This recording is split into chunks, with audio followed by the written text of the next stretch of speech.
সাকিব আল হাসান এমন একজন মানুষ কোনো ধরনের সমালোচনা সহ্য করতে পারেন না। কিছুদিন আগে তার সাথে আমার দেখা হয়েছিল, আমি দেখি নাই। সে হঠাৎ করে আমাকে সোনারগাঁ হোটেলে বাংলাদেশ এবং ভারতের মধ্যে যে ক্রিকেট ম্যাচ ছিল ওই সময় আমার দেখেই সে পুলিশ এবং বিসিবির কর্মকর্তাদের সামনেই আমাকে মারতে আসছিল। আমি আপনাদেরকে একটা জিনিস বলতে চাই, শুনেন, যদি সাধারণ মানুষ যেভাবে বিচারের মুখোমুখি হয়, সাকিব আল হাসানের মতো মানুষকে যদি তারা যদি একটা মানুষ যদি দেশ বিক্রি করে দিত চিন্তা না করে, এই ধরনের জিনিস যদি সে করতে পারে, তাহলে তারে দিয়ে এই দেশের ভালো কিছু হইতে পারে না। আমি সেদিন যেদিন সে আমারে মারতে আসছিল আমি কাউরে বলি নাই, আমি মনে করছি থাকো, আল্লাহর কাছে বিচার দিছি যে এই ধরনের বাংলাদেশ ক্যাপ্টেন্সি পর্যন্ত ক্রিকেটের ক্যাপ্টেন হিসেবেও সে মনে করলাম যে এই ধরনের মানুষ যদি বেয়াদব হয় তাহলে তারপরে আর বিচার দেওয়ার জায়গা থাকে না।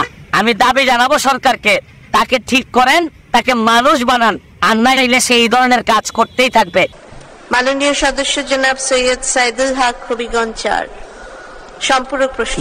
যে সাকিব আল হাসান আমাদের একজন নামি দামি ক্রিকেটার, যার জন্য আমরা গর্ববোধ করি। উনি একটা স্বর্ণের দোকান উদ্বোধন করার জন্য চলে গেছেন দুবাইতে। তো আমরা যে কোনো সেলিব্রিটি যারাই আসে না কেন তাদেরকে কেউ দাওয়াত দিলে চাইতেই পারে। আমি সাকিব আল হাসানের কোনো দোষ এই পর্যন্ত দেখি না। কিন্তু যখন আমি জানতে পারলাম যে ডিবির পক্ষ থেকে, ডিটেকটিভ ব্রাঞ্চ বা পুলিশের পক্ষ থেকে সাকিব আল হাসানকে জানানো হয়েছিল যে আপনি যার দোকান উদ্বোধন করতে যাচ্ছেন সে একটা পুলিশ ইন্সপেক্টরের হত্যা মামলার আসামি এবং সে পলাতক অবস্থায় আছে, ইন্টারপোলের সাহায্যে আমরা তারে ধরে নিয়ে আসার চেষ্টা করতেছি, আপনি তার দোকান উদ্বোধন করতে যাচ্ছেন, তারপরও সাকিব আল হাসান শুনেন নাই।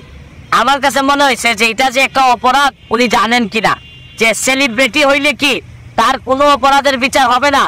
আপনাদেরকে একটা জিনিস বলতে চাই, সাকিব আল হাসানের যারা ফলোয়ার আছেন তাদের প্রতি বা তার ফ্যান যারা আছেন তাদের প্রতি সম্মান রেখে একটা কথা বলতে চাই যে সাকিব আল হাসানকে আপনারা জানেন যে কিছুদিন আগে আমি একটা ভিডিও করে তারা অনুরোধ করছিলাম যে জুয়ার সাথে যেন সে সম্পৃক্ত না হয়। জুয়ার সাথে সম্পৃক্ত না হওয়ার জন্য বলছিলাম যদি 3 লাখ টাকা লাগে আমি 3 লাখ টাকাও দিতে রাজি। শুনেন, সাকিব আল হাসান এমন একজন মানুষ কোনো ধরনের সমালোচনা সহ্য করতে পারেন না। কিছুদিন আগে তার সাথে আমার দেখা হয়েছিল, আমি দেখি নাই। সে হঠাৎ করে আমাকে সোনারগাঁ হোটেলে বাংলাদেশ এবং ভারতের মধ্যে যে ক্রিকেট ম্যাচ ছিল ওই সময় আমার দেখেই সে পুলিশ এবং বিসিবির কর্মকর্তাদের সামনেই আমাকে মারতে আসছিল এবং আমেরিকান কিছু লোকজন এখানে ছিল যাদের সাথে দেখা করতে আমি গেছিলাম, তাদের সামনে সে সবাইকে ইগনোর করে আমারে মারতে আসছিল। আমি কিছু বলি নাই, পুলিশরা এসে আমারে বললো যে বাদ দেন ভাই, সে সেলিব্রিটি, তার কথা বললে লাভ নাই। এবং আমিও মনে করছিলাম যে সেলিব্রিটি মানুষ, তার যদি কিছু অপরাধ করে আমি যদি মাইরও খাই আপনাদের কার কাছে বিচার দিব, তারপরে কোনো কথা আমি বলি নাই। কিন্তু আজকে আমার কাছে মনে হয়েছে জুয়া থেকে শুরু করে আজকে তার এই দুবাইতে উদ্বোধন করা পর্যন্ত আমার কাছে মনে হয়েছে যে বিদ্যান যদি আপনার খারাপ মানুষ হয় তাহলে পরিত্যাজ্য।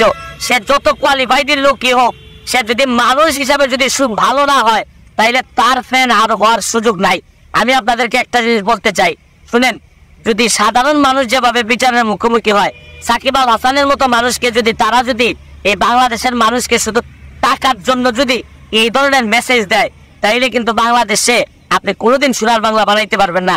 কারণ ভালো ফুটবল খেলে, ভালো ক্রিকেট খেলে একটা মানুষ যদি দেশ বিক্রি করে দিত চিন্তা না করে, এই ধরনের জিনিস যদি সে করতে পারে তাহলে তারে দিয়ে এই দেশের ভালো কিছু হইতে পারে না। আমি সেদিন যেদিন সে আমারে মারতে আসছিল আমি কাউরে বলি নাই, আমি মনে করছি থাকো, আল্লাহর কাছে বিচার দিছি যে এই ধরনের বাংলাদেশ ক্যাপ্টেন্সি পর্যন্ত ক্রিকেটের ক্যাপ্টেন হিসেবেও সে মনে করলাম যে এই ধরনের মানুষ যদি বেয়াদব হয় তাহলে তারপরে আর বিচার দেওয়ার জায়গা থাকে না। আজকে আমার মনে হয়েছে 2-1 কথা বলা দরকার। তাকে যারা ফলো করেন, তার যারা ফ্যান, তাদেরকে একটা অনুরোধ করব, তাদেরকে বলেন যে দিনে 8-10 ঘন্টা ক্রিকেটের পিছনে সময় দিয়ে ভালো ক্রিকেটার হওয়ার সাথে 1 ঘন্টা সময় দিক, যে ভালো মানুষ হোক। মানুষ না হইলে এই ধরনের মানুষের বাংলাদেশে প্রয়োজন পড়ে না। আজকের মতো বিদায় নিচ্ছি।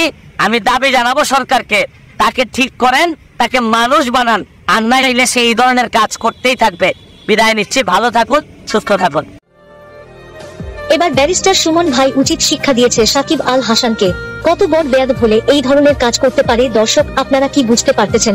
আমাদের দেশের মানবতার ফেরিওয়ালা এখন ব্যারিস্টার সুমন। সারা দেশের মানুষ তাকে এখন খুব ভালোবাসে, এমনকি আমরাও তাকে অনেক ভালোবাসি। আমেরিকা থেকে কাউকে যদি ভালোবাসা হয় তাহলে ব্যারিস্টার সুমনকে, কারণ তিনি সকল অন্যায়ের বিরুদ্ধে রুখে দাঁড়ান। যেখানেই অন্যায় দুর্নীতি সেখানেই ব্যারিস্টার সুমন ভাইয়ের সাহসী প্রতিবাদ। একজন ক্রিকেটের অধিনায়কের ব্যবহার যদি এই ধরনের হয় তাহলে দেশটা কোন পর্যায়ে আছে আপনারা বুঝতে পারতেছেন।